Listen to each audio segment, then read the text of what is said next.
Hey, welcome to the Bethany All Access Podcast. So glad that you are joining us. My name's Dustin, and I'm honored to be able to host this episode today. This episode today is brought to you by Novity. We're so grateful for their sponsorship of our podcast. If you want to learn how to maximize church engagement, you can do so and learn more information about Novity at novitybrand.com. We use Novity here at Bethany, and it's an unbelievable service I think would impact and help your church out a ton. Novity, Novity, brand.com. Quick announcement. We wanted to remind you about our All Access Empower event that's coming up this June 12th through the 14th. If you haven't been a part of one of our All Access events, we would love for you to connect with us and join us for this incredible 2-day event. It's going to be amazing. You can get more information at BethanyAllAccess.com. And I'm excited about this episode today. I've loved the All Access podcast, listen to every episode, true facts. But today we're talking with two of my favorite people in the world. This is Miss Kayla Stanley and Kamber King. Today, I think with what we've been a part of at the church, the different hats that we've worn, I think we're setting up a really great conversation. Today, we're going to talk about what it means and how we at Bethany plan and execute big events, how we plan for holidays, Christmas, Easter. The reality is in church world, these are always heightened times of engagement for our church and for our staff. And I think we are always reinventing the way that we do this based on what has worked in the past and what hasn't worked. But I'm sure there's a lot of people who are in either creative planning, service planning, administration, worship, who are always wondering, how do we get better at planning ahead of time, communicating well, and not getting to this place of burnout or frustration or exhaustion? How do we go through Christmas and Easter season and come out on the other end saying, wow, that was actually really enjoyable. I'm tired, but it was enjoyable. So that's kind of the conversation that we're plating up today. And I'm excited to go there. So we just got some questions and we'll have a good discussion. I think number one, here's a conversation I'd like to have. When Christmas comes or Easter comes, the reality is in church world, we are getting to this place where we're about to engage and lean in more than we have for most seasons of the year. The rest of the world, school's out, people are off of work, they're kind of disengaging. Life is slowing down for them. Well, life is speeding up and ministry is actually kind of becoming really intense for us as we prepare for Christmas services or Easter services. I think that's what I want to talk about is how do you manage your team's expectation, before we get to the real practical stuff, how do you manage your team's expectation when we're leading into Christmas or Easter that, hey, we understand that ministry is a part of your life and you also have a family and children and husband and wife.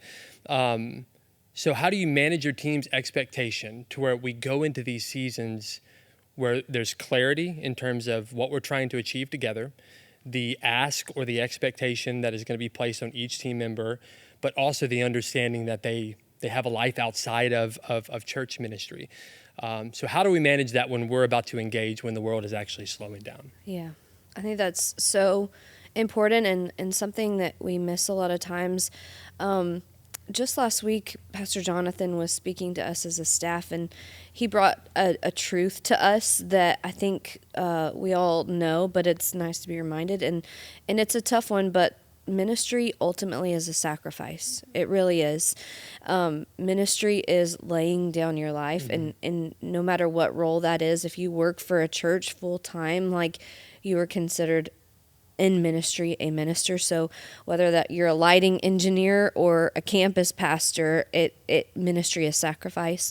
And so a lot of times when we're leading up to a holiday season or a big engagement season for our staff, it's kind of just understood, this is my lean-in time. This is my time where I need to be fully engaged. And I think we have just incredible teams here at Bethany that have that understanding.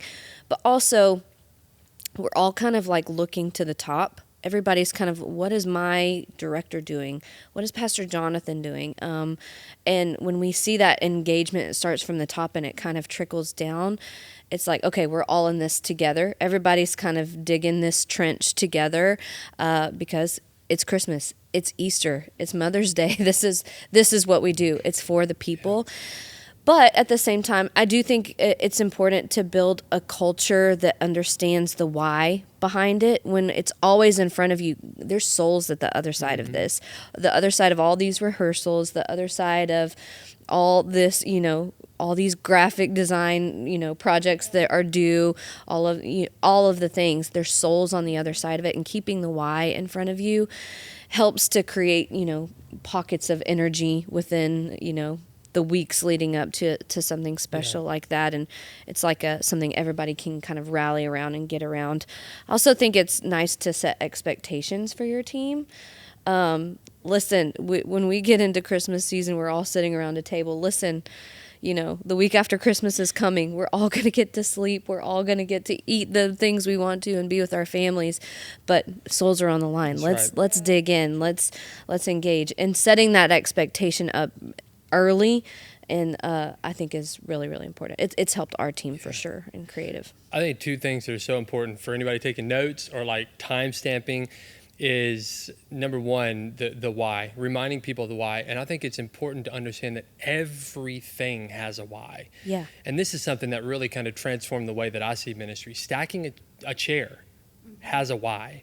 Setting up even the stuff that doesn't seem glamorous has a why. Right. And when people understand that ministry isn't just function, like there is an eternal purpose to it, you have a different perspective than if you look at it as, well, this is just my job. And honestly, obviously, that's something we always talk about, is this isn't just a paycheck for us, that it's not just a job for us, but there are seasons where the work side of it is more intense, but the why still exists. And so no matter how much we're leaning in or what we're doing, and maybe this is a season where we're doing more physical labor and there's more expectation in terms of our time and our investment, there's still a why attached to every single thing that we do.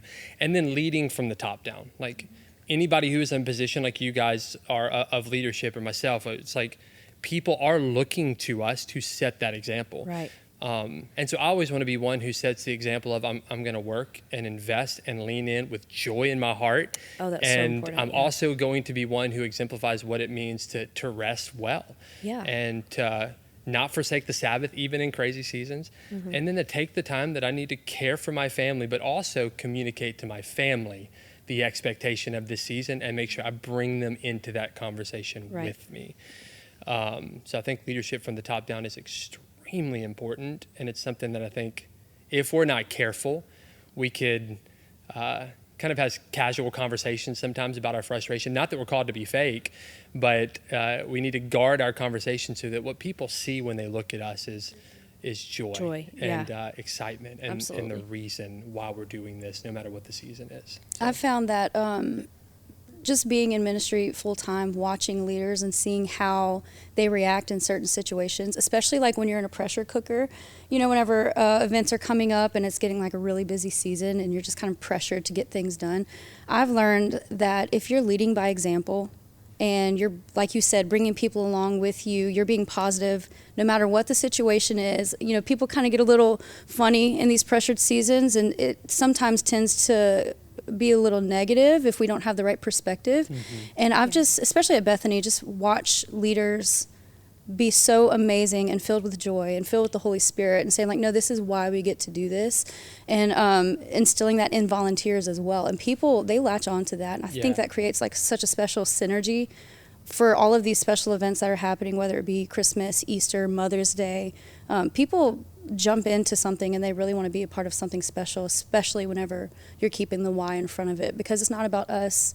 Like what we do off of the platform is just as important as what we do on the platform. Yes. And so pastoring people, loving on people, not just whenever the moments are hard, but whenever the moments are easy as well, pastoring and loving on people. I think that's a great segue into another question I have.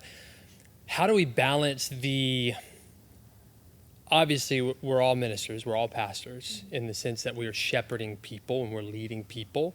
How do you balance the shepherding the teams that we lead and caring for them while also calling them to a level of excellence and We have a lot of high achievers. And so how are you caring for people in the middle of what is very busy while also challenging them to like do your best work and to lean in and to give of yourself? How are we keeping our people healthy in the middle of what we would, call the grind of a crazy season like that? I think that if we're not healthy ourselves, we can't expect the people around us to be healthy. So if we're not drawing boundaries, the people around us aren't going to draw boundaries either. If we're trying to tell people that you need to do X, Y, and Z, but we're not doing that ourselves, then we can't expect people to be the same way. So I think, like, if you're in the middle of, like you said, stacking chairs or putting a stage together or planning worship sets and things are really busy, but you're not in the middle of it and you're expecting everyone else to do it for you, it's hard to get people on board. Yeah. Or if you're not taking a break and you're not resting and people see you exhausted all the time, it just kind of drains the energy of the people around you, Yeah. I think what you're saying is kind of like pastoring, shepherding 101. In order to shepherd someone well, you have to be able to hold them accountable and to walk with them in that. And I think that it takes an incredible level of, obviously, like relational equity and trust and things that are built over time, leading by example, of course. But yeah, the fundamentals of pastoring don't go away in a busy season. They're just heightened. And a lot of times in those seasons when you're trying to pour into your team, you're shepherding shepherds because you're hoping that they've got people underneath them. That's so true. That they're shepherding as well, that they're pastoring, that they're leading. For people that are caring for people. Exactly. Yeah. It should be an endless cycle loop. So, yeah. And this sounds like a kind of a heavy way to start what is a fairly light conversation, but it's important. We were talking about this earlier. The foundational element of, we could often go into conversation like this, like, let's talk about what software you use for scheduling, and all of that is good, and those conversations are essential, and we're about to get to a lot of that stuff. But the foundation of, like, man, I don't want to go into Christmas thinking function, how can we do this better? I want to go in thinking, how can I care for people better to where we come out on the other side of this, not resentful, exhausted, or burnout, but we come out saying, I'm physically tired and I'm ready for a nap, but my goodness, that was incredible. And that's how full. Cardiff leads our creative department. And Cardiff, we just did these incredible Christmas Eve services, which we'll talk about in a moment. And I talked to Cardiff on the last day, and I was like, Diff, how do you feel? And he was like, bro, I'm so tired, but I'm so full. And that's how you want to feel. You want to feel when you come out of a season like, I could sleep for 7 days straight if my boss would let me, but I'm so full and I'm exhausted in the best way, and I'm ready to do it again. You don't want to just be proud of the product. You want to be proud of how it was accomplished too. That's great. Yeah. Yep. The process. The journey, the process, and you want to have enjoyed who you got to do it with, and you want everybody to feel the same way. So let's talk practical, and we won't dive super deep.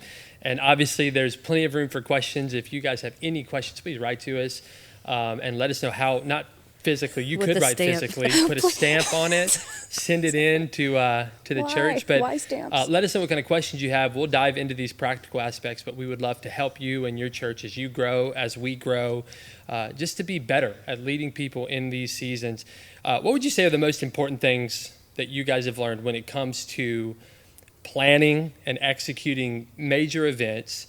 What are the most important things in terms of how to communicate well with people, the execution of it, the planning of it, the meetings, all of those things, and then we'll get really practical in a moment.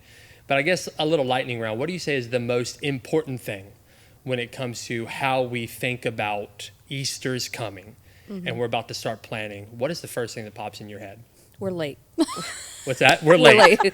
I truly think, like, if you think it's too early, it's probably not. That's so good. The earlier you start, the more confident you'll be by the time it gets there.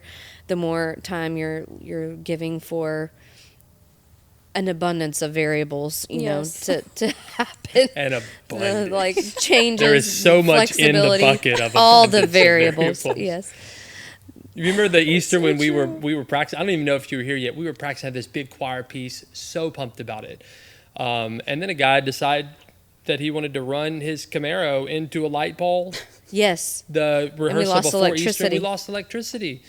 And abundance of variables. But So I think what Cam is that. saying is one of the things that we all need to continue to learn, and we're still learning, is that you are never too early. It's never too early to start thinking about what's coming next, even if next is 10 months down the road. Yeah. Jot down some notes, get some stuff rolling, get you a little Millinote rolling, get a project in Asana, but start thinking and jotting ideas down and using what you learned from Easter the year before to inform how Yeah. you're going to plan for the Easter coming, and start early. Yeah. Spot Yeah. on. What you got, Kay? I think the more that we have debrief meetings after special events or special holidays, the easier it is to start thinking about the next year. Because if we have a Christmas event or an Easter Sunday and we say, well, it's done anyway, moving on next, and we don't talk about how awesome it was or things that we could have done differently. Or how awful Yeah, it give was? feedback. Or how That awful. was No. terrible. Well, Just so kidding. to package that, I think what you're saying is we often think about what happens before and the event itself. What is equally important is what we do after. Yeah. That informs what happens next. Absolutely. Like we have to start planning way in advance. Yep. And I always think backwards. So if Easter is at the end of March, I would start thinking, okay, if we want to execute these services well, what do we need to get to this point? Yep. And if we want to get to the point before that, then what do we need to start planning to get to that point? Yep. And so I always think backwards, and Yeah. I like making documents. It's my favorite thing to do. I think I Most gifted. organize Document maker. He was like, Let me tell you. if it What was a an blessing. office, pastor, yeah, teacher, Document. maker. document pastor.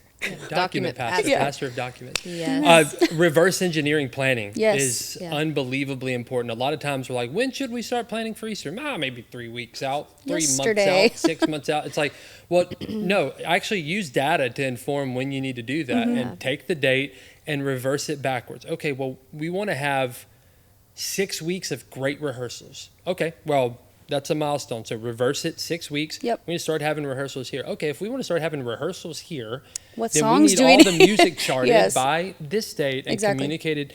And so the more you reverse engineer it, and then you get back to, okay, so we need to start thinking about it right here. And it's not just this arbitrary random number you throw out. It is informed by the vision that you have. And I think when you do that, you're a lot more prone to success, as opposed to just happening to end up like, oh, we did it. You're like, Thank of course God. we did it, Yeah. because we reverse engineered it and we calculated what we needed, and we planned for an abundance of variables and looked at the church calendar. I hope that's you know what I'm this saying? episode That's so good. title An is. abundance, of variables. Write that down. Write that down, guys. Note that. So good, guys. Let's talk about this, and then we'll do a couple little case studies. When it comes to planning, a lot of people at All Access events and when we used to do roundtables would ask this question: how much does the lead pastor, for us, Pastor Jonathan, the leadership team, how much do they speak into planning for big events? So what conversations are we having leading up to case study Christmas Eve? When were we talking with leadership? When were we talking with Pastor Jonathan? Were we bringing ideas to him first, or was he kind of giving us vision and thoughts that then we planned and ran with? A lot of people always kind of get a little bit unsure of what is my role, and then when should I lean into what the senior pastor is saying, what should come first. And so maybe some clarity on how we process that could help people. Sure. I don't think it's clear cut. I do think it's a give and take. It's both and, as far as who does the vision come from. It's collaborative. A lot of times, I'll give the example of Easter 2023. We knew in January, based on how Pastor Jonathan had outlined his year, what he wanted to speak on for that Sunday, because he was going through the Bible in chunks. So the first chunk of the year we went through the Gospels. The summer we were in the Psalms. The fall we were in the epistles. So Nice little chunk of Bible. yeah. So he knew that he was going to be in the Gospels for Easter. He had a topic in January when he started kind of outlining his year. He was like, I think I want to speak on victory for Easter. We took that and say less. We ran with it, and we planned all of our Easter services on victory. And then he decided to speak on something else for Easter, which was fine, but we had already set a course. And when it comes to like the big two, Christmas and Easter, they're about literally the manger and the cross. Right. So there's not a whole lot Victory plays. Yeah. Victory plays. Yeah. The cross plays, whatever you want to. And what I tell churches is all the time is that vision cannot be only the responsibility of your pastor. You'll never when it comes to grow. Stuff like this, of course. Yeah. When it comes to anything, it can't be only on the shoulders of your pastor to cast vision. You need to be able to get inspiration and vision for yourself. And so when we heard victory, we just took off running with it and planned these just a beautiful storytelling element. The songs that we chose, the way that we even like put graphics together were all around this theme of, even in the midst of what felt like defeat, victory. Yeah. And so I don't think that, and sometimes it goes backwards. Sometimes we'll be like, oh, we have this idea for Christmas. We'll take it to Pastor Jonathan, let him chew on it for a little bit. And it really is kind of give and take collaborative. But if you feel a little bit like anxious, and if you feel like you're not happy with the product that you're putting out for a specific holiday or something, but you're waiting for your pastor to give the vision for it or the theme or whatever it is, ask the Holy Spirit for inspiration for yourself, and you pick up that baton and you get an idea and bring it forth. And because one thing I've learned, and you and I have had this conversation multiple times years past, is that how many times have we brought something to Pastor Jonathan that we're like, I think this is kind of cool, and he's immediately has feedback because he feels that we're unsure and that we've been waiting. But if we bring something and we say, hey, we've been praying and meeting about this. Exactly. I'm really excited about this idea for Easter service. And in our meetings, we've talked about this. And so we put together a preliminary plan. Obviously, you speak into it however you want to. Scratch it all. But, man, we're really excited about this. It would be hard for any leader to say, he is so pumped. I don't know about that. And then that's when he gets excited. He's like, what about this song? Exactly. And so to allow your pastor, like, obviously not allow, but for him to be able to speak into it as much as he wants to, but then to also, not feel like he has to give all of the ideas, supply him with ideas, and then let him feed into that. And what a way to support him and to minister to him in a season that's really weighty for him as well. Right. To take that mental and creative weight off of his shoulders, to bear it yourself and be like, we're excited about this. What do you think? And let him jump on board. Yeah. And knowing the leaning of your pastor too. Like we know Pastor Jonathan's creative. Like if we come in with creative ideas, he's like, all right, how much time we got? Let's go. And he'll dig into that conversation.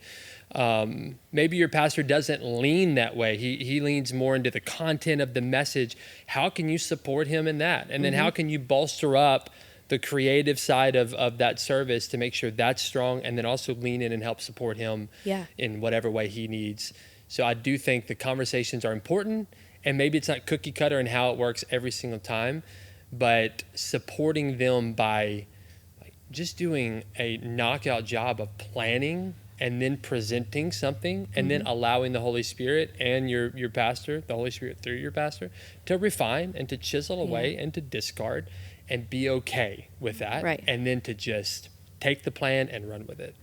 If there's one thing I could say about planning anything, an event, holiday, party, anything that you're planning, a service, I tell people all the time, hold plans loosely with really loose fingers and pray about it, soak it in prayer, soak it in the wisdom of the Holy Spirit, make sure that you're guided and led by the Holy Spirit, but hold it loosely. I'm laughing at Pastor John. Like we joke around here. Pastor Jonathan, when I used to lead worship a lot, he would say, if I were you, I wouldn't want to lead that song. And Got I it. take that I know as, exactly what you that got means. it. I'm Yep. not going to lead that Change- song it's then out. next. Yeah. Yeah. If I were you, I don't know if I'd do that. Yes, sir. You got it. We're not going to do that. Yeah. I'm not saying you don't have to. We know what you're We saying. got So, yeah, hold them loosely and be okay. We were talking earlier about how creatives can take everything personally. It's like just because he doesn't like part of your plan, that doesn't mean he Hates it's you as a personal Yeah, as a dig. person, Yeah. he's like, you're the worst. Yeah. Absolutely And not. understanding that the collaborative team effort should absolutely involve your pastor. Oh, yeah. And them speaking into that and not taking it personally, but actually using that as an opportunity to like allow yourself to be refined and even your emotions and your character to be refined through how you respond to those conversations was huge. That's a for whole me. other podcast. It's a whole probably. nother podcast. It's not the abundance of variables. podcast. I Yes. feel like with that, like you said, it's so easy for creatives to take it to heart. But when we realize that it's not about us at all, like anything that we're planning Yeah. is all given back to God anyway. It's It's an so much offering. nicer whenever we all get to do it together instead Yeah. of saying like, I did this, I put this together, and Yeah. I made this work. Like it's so nice. How fun is it when you get done and you're like we got to do this together? Dude, it's Yeah, fun doing stuff so with people fun. you love. Yeah. And My when favorite- the pressure's yeah. off. My favorite moment of every big event, holiday production, is the team picture on the stage Oh, yeah. afterwards. Because Yes. it's like, we accomplished We have Or like the this bags random under our celebration eyes. cake We're all that we get, tired. We're yeah. all so happy. Wait, though. you got Yeah. cake? We used to do What? cake. Hey, with our faces on. Add it to the budget. All right, one more question and then a lightning round practical question, or several questions. Leading creative people. So as we're planning for big events and holidays, we're leading teams of creative people and very administrative people. And a lot of times it's a left brain and a right brain personality. How do you guys approach managing and leading and working with people who are very creative and literally have never heard of Google Docs before, and then people who are so administrative that you put them in a brainstorming meeting and they're like, I just want to make a Google Doc right now.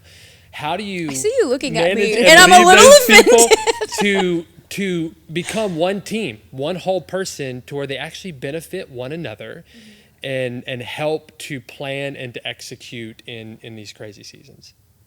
So I think that everybody has a little bit of both in them. I was never an administrative mind, which is wild because that's primarily what I do now. And I feel like I do it well. Like I love it. I think that it's really fun. But I also have always been geared to more of a creative thought process as well. Like I love writing songs. I like being in brainstorm meetings. I actually thrive in brainstorm meetings. I love creating the processes of getting people's ideas out and just getting it to paper. I think that creative people can be administrative if they really tried. Can we? Yes. Nice. You send great emails. You're a creative genius, and you send the most perfect emails I've ever seen in my life. My gosh, thank Yeah. you. Podcast Yes. over. Wow. Thank you for So your good. affirmation. And This then- is what I needed today. Okay, What a we're verbal done. affirmation. And then there's people who are more administrative that believe they have no creativity in them, but God is That's the true, author Kayla. of Yep. creativity, and He's Come given on. that to us. Yeah. So I think that we all just need to understand that we have a little bit of both in That's us. true. And the team aspect of working together to shore up each other's Yeah. weaknesses. And Exactly. Absolutely. I think as a leader, it's a huge responsibility to know the strengths of each person on your team, the bends, the characteristics, but also giving people the opportunity to take ownership is huge. Something that I have found, even this is super practical. There was a season I kind of help oversee aesthetically all the Christmas decorations at all the different campuses, and there was a season where I cared so much about it, and I was like, I don't want to see one. So we had a color scheme one year, if no there's red. one piece of tinsel I on remember- this Yeah. ground. If there is red anywhere, I'm gonna gonna lose it. flip because we took out red. As I'm wearing a red jacket. No, but I found over the years that it's way more enjoyable for the people who are executing. I can't physically travel to every campus and put up Christmas Yeah. trees. As much as I would Probably, love yes. that job. Have I done it? Yes. But anyways, so I have found it's much more enjoyable for me and for the people who are on that team that are executing it, if they have a level of ownership. If I give a vision and they're able to create something from that vision, and isn't that true for us too? From like if Pastor Jonathan gives me a vision and I'm able to use the creativity that God's given me to execute something, same thing is true for the people on our teams. Letting them have a voice, letting them take ownership, even in the smallest way, even if it's like these graphics are yours. You are creating what Easter will look like from a graphic standpoint, whatever it might be, letting them take full ownership and all the things that comes along with that, the feedback and the all the things that go along with it. But then also being okay if it doesn't end up exactly to the not degree being how tied you to wanted perfection. It to be. It's okay. Yeah. Oh, You're that's a gonna lesson. sleep fine. Yeah. That is a lesson to learn for creatives, because as soon as somebody tells you something like, this is what I want Easter to look and feel like, in your head you're like, I got it. And trusting and delegating people and understanding that it's probably not going to end up exactly that way, but the Lord knows. Right. And being okay. Like, I'm not going to lose sleep at night if there's a red ornament on the Christmas tree at our Livingston campus. Yeah, I'm not. They probably love it. Yeah. And you know what? They probably wanted the red ornament. Just so everyone is aware, we've brought red back. So we don't need emails about not having red at Christmas. Yeah. All right, real quick. Practical lightning round. Answers super quick. But we're going to roll through these, and I think this will help a lot of people. Gearing up for a busy season, meetings. What does our meeting pulse look like? How often are you meeting a week? How long are meetings? Do you decorate meetings and have hot chocolate for Christmas meeting? What do meetings look He's like? been in a Christmas As quick and succinct as you can make your answer. Oh, quick and okay. Yeah. So just thinking about Christmas in the past, we started planning a lot of it early August. Which this year we're actually starting a lot earlier, but we started planning early August, and we were having a weekly core team meeting, and the music side was also having a weekly team meeting. So we were kind of double dipping. We were meeting twice a week for Christmas, starting in, I believe, October is whenever we started doing 2 meetings and rolled all the way to the event. Wonderful. We were having rehearsals, a cast rehearsal every other week, and we were having choir rehearsal every other week, and then we started having weekly rehearsals with everybody. Yeah. So there were 2 rehearsals a week. And then the 2 weeks before, we had a ton of dress rehearsals. Yes, it was just fun. It was a fun season. But I think being as consistent as possible and meeting as often as possible, even if it's a short 20-minute meeting, like, hey, can we touch base real quick? These are the things that I've, was able to work on. What do you have for me? Knocking it out, sending an email, hey, just as a reminder, this is what we talked about today. Yeah. And a lot of people probably watching or listening may not have a full staff and that they could really pull meetings like that. Even if you have volunteers who are helping you plan, which I encourage, deploy volunteers to help you plan. Send emails and have email correspondence weekly, just letting them know updates and things that have taken place. Have Zoom meetings, virtual meetings. They could be quick, lunch meetings, whatever. But the consistency of meetings leading up is going to be extremely important. Environments. As we plan for Christmas, why is it important that our environments are beautiful and nice? Why do we care? Is it to impress or inspire or impact people? Why do we care that our spaces feel like they feel, smell, and look like they look? Yes. All those things. It's to impress. It's to inspire. Yeah. It's to to be excellent, right? It's to be excellent. And to place people in a moment. Why does God make plants smell good? I mean, you could literally get so granular. It's all a part of the experience, crafting an experience and removing any hindrance that people would have to truly like accepting the message of what you're creating. And so if they enter the lobby on a Christmas service and immediately they're seeing Christmas lights, someone is greeting them at the door with a smile, they're smelling gingerbread or whatever it is, it's all leading up. I mean, it's like the Disney way, it's all leading up to the experience, and it's kind of priming their heart for what's to come, even in those subtle ways. Appealing to the 5 senses is so important when you're crafting an experience, creating an experience for someone. So, yeah. We talked earlier about what happens after the event being equally as important as the planning before the event. How do we approach a debrief and feedback? How do we receive that feedback, and then how do we use that to inform us for the next year? Usually we will set a meeting, most of the time, immediately after the thing happens, we're immediately getting feedback from Pastor Jonathan. How do you think it went? What are your takeaways? Are you pleased? Did you like it? And then we'll set a meeting usually with the core team who has been integral in planning that event or holiday, and say, okay, here's our takeaways. Here's what was so much fun, was such a win. Here's what was really, really tough in the days leading up to that. How can we change that for next year? We take really, really good notes, and then when that planning process comes around in a few days. Try not to lose it in Google Try- Drive. Yeah. Save it. Christmas, what year was that? Remember, Oh my we goodness. said we weren't going to do that again. I also think it's very valuable when you're planning a core team. You don't just want a full production team planning a holiday or a full worship team planning a holiday. You want people who are administrative. You want pastors in the mix. You want next gen people in the mix. And you want the feedback from people who were in the environment in a different way than you were. Exactly. We can get so close to it, but what about the volunteer coordinator who had to deal with They a lot probably of had the a stuff that different you planned that you experience. didn't know was actually a hindrance Yeah. to the parking team that was coming in. So the feedback is so valuable. We should welcome it. We should use it. We should beg for it. And I think that has been a key to our, the successes that we've had here as a ministry is like being okay with like, dude, I thrive when you give me feedback. Yeah. That's healthy. That's great. Great conversation. Let's clink our water mugs together. Good conversation, guys. An abundance. Yeah, I'm not reaching that far. Abundance of variables. Thank you Hey, guys we for really this hope water. you enjoyed this episode of the Bethany All Access Podcast.